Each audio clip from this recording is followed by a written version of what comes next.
सरकारी संस्था आणि स्वयंसेवी संस्थांनी बायलांचे तस्करीचेर केल्ल्या अभ्यासाचो आधार घेवन केंद्रीय बायला आणि बाल विकास मंत्रालयान हालींच एक रिपोर्ट रिलीज केला. ह्या अहवालात व्यावसायिक सिंधकेक ही तस्करी जाता म्हूण नमूद करतनाच गोंयची लिंक स्पश्ट केल्या.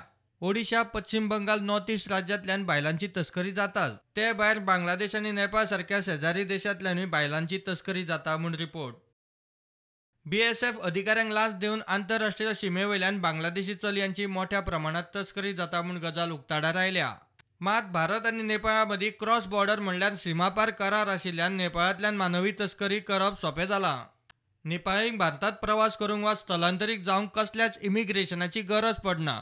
ताका लागूनच भारतात सिंधके खातीर तस्करी केल्ल्या खंयच्याच चलया बायलांची कसलीच नोंद जाल्ली दिसना म्हूण ह्या रिपोर्टांत म्हणलां. गोंयांत मोठ्या प्रमाणात टुरिस्ट येता आनी ताका लागूनच सिंधकेक तेजी आयल्या म्हूण रिपोर्टांत म्हणलां. गोंयांत अल्पवयीन भुरग्यांचें शोशण आडावंक गोंयचो बाल कायदो बरोच प्रभावी आसा अशेंय हो रिपोर्ट म्हणटा. Bureau report prudent.